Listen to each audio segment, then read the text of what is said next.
जय जिनेंद्र। पूर्णार्घ जैन ग्रंथ वाचन अर्घ 6 भाग 31। जैन ज्योतिष। जैन ज्योतिष या विषयावर जैन आचार्यांनी इसवी सन पूर्वीच्या कित्येक वर्षापासून लिखाणास सुरुवात केलेली दिसून येते। जैन ज्योतिषविषयी लिहिले गेलेले सूर्यप्रज्ञप्ती, चंद्रप्रज्ञप्ती, ज्योतिषकरंडक इत्यादी ग्रंथ अत्यंत महत्त्वाचे आहेत। या ग्रंथातून प्रतिपादित केलेले जैन ज्योतिष विषयक सिद्धांत अत्यंत मौल्यवान आहेत। जैन ज्योतिषाची ही विचारधारा ग्रीक ज्योतिष विचारसरणीच्या बरीच पूर्वीची असल्याचेही दिसून येते। श्यामशास्त्री यांच्या वेदांग ज्योतिष प्रस्तावनेनुसार जैन ज्योतिषाची परंपरा इसवी सन पूर्वकालापासून चालत आलेली असून जैन ज्योतिष ग्रंथ ब्राह्मण ग्रंथापेक्षा अधिक महत्त्वाचे असल्याचे म्हटले आहे। सूर्यप्रज्ञप्ती ग्रंथ वेदांगापेक्षा बराच व्यवस्थित तथा सुधारित असल्याचा दिसून येतो। जैन ज्योतिष साहित्याचे सूक्ष्मपणे अवलोकन केले असता त्यातून मास गणना, युग गणना इत्यादींच्या विषयी अधिक सखोल माहिती मिळण्याची शक्यता आहे। सर्वसाधारणपणे ज्योतिषम सूर्यादि ग्रहाणाम बोधकम शास्त्रम, अर्थात सूर्यादी ग्रह आणि काल घडविणारे शास्त्र म्हणजेच ज्योतिषशास्त्र होय। सूर्य, चंद्र इत्यादी ज्योतिषमान असतात, म्हणूनच त्यांना ज्योतिषी असे म्हटले आहे। जैन दर्शनकार यांनाच देवांचे एक प्रकार असल्याचे मानतात। ज्योतिषमान ग्रहांची संख्या असंख्यात मानली असून या लोकांची स्थिती मध्यलोकातील चित्रा पृथ्वीपासून 790 योजने उंच अशी मानली आहे। तसे पाहता अत्यंत प्राचीन काळापासून आकाशमंडळ म्हणजे मानवाला कुतूहलाचा विषयच होऊन बसला आहे। सूर्यचंद्राची माहिती मिळाल्यानंतर याच मानवाने विविध ग्रह, तारे, नक्षत्र यांची माहिती देखील प्राप्त केली। एवढेच नव्हे तर आधुनिक यंत्रसामुग्रीच्या साहाय्याने या सर्व ग्रहांचे सान्निध्य तो प्राप्त करू पाहत आहे।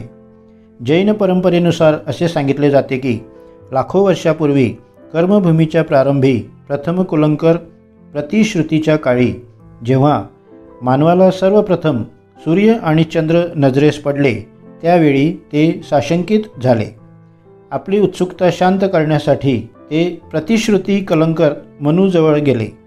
त्यावेळी तो कुलंकर सौर ज्योतिष नावाने प्रसिद्ध झाला। जैन आगमाची परंपरा जरी विच्छिन्न झाली असली तरी सर्वसाधारणपणे ज्योतिष साहित्याचा इतिहास इथपासून सुरू होतो। अर्थात त्या काळापूर्वी देखील ज्योतिष साहित्य उपलब्ध असण्याची शक्यता सांगितली जाते। जैन ज्योतिष साहित्याचा उगम व विकास। जैन ज्योतिष साहित्याचा उगम आगमदृष्ट्या आपण पाहू गेल्यास तो आपणाला विद्यानुवादांग आणि परिकर्माच्या पासून झालेला दिसून येतो। तत्कालीन सर्व गणित सिद्धांत ज्योतिष परिकर्माच्या अंतर्गत होते आणि अष्टांग निमित्ताचे विवेचन विद्यानुवादांगमध्ये करण्यात आले होते। षटखंडागम धवला टीकेत रौद्र, श्वेत, मैत्र, सारगट, दैत्य, रोहण, बल, विजय, नैऋत्य, वरुण एकूण 15 मुहूर्त सांगण्यात आले आहे। मुहूर्तांची ही नामावली स्वतः आचार्य जिनसेनांनी वापरली नसून ती आगमानुसार चालत आलेली दिसून येते। म्हणून मुहूर्तविषयक चर्चा अति प्राचीनकालीन आहे यात शंका नाही।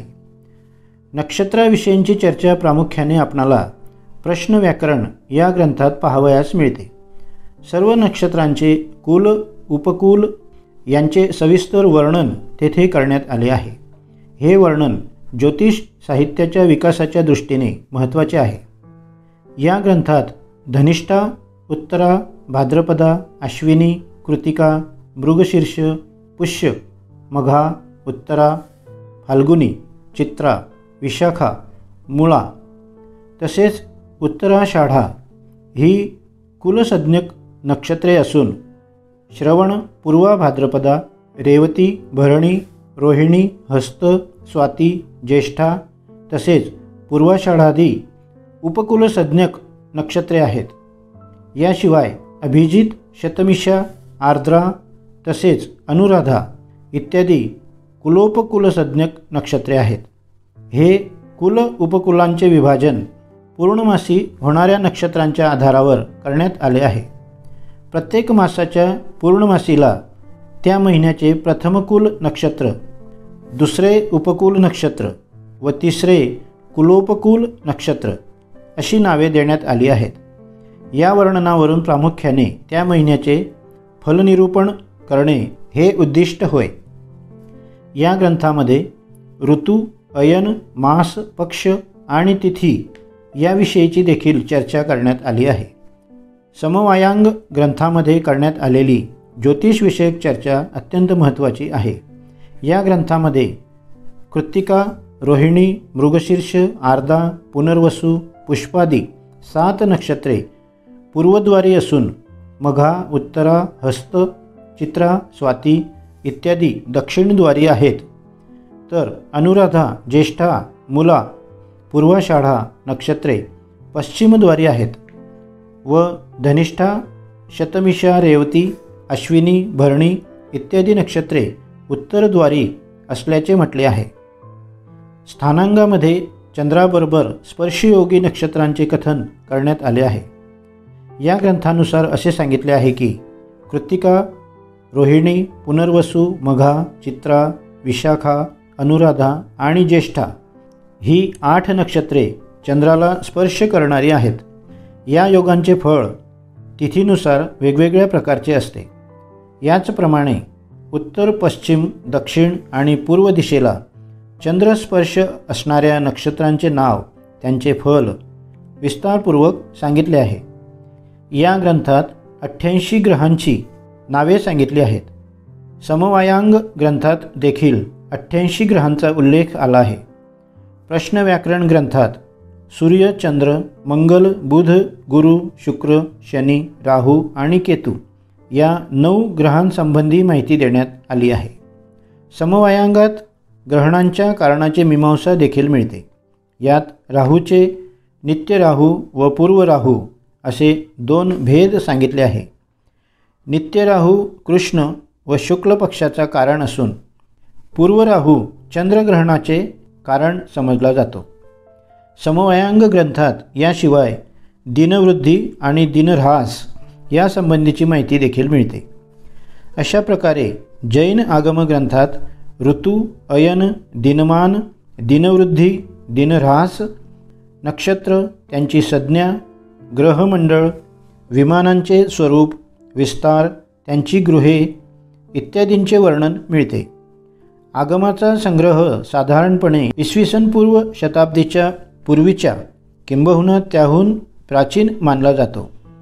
परंतु त्याशिवाय ज्योतिष साहित्याची चर्चा त्यापेक्षा अधिक प्राचीन आहे असे वाटते आणि याच मान्यतेच्या आधारे जैन ज्योतिष ग्रीक ज्योतिषापूर्वीचे असावे असे म्हणण्यात आले आहे.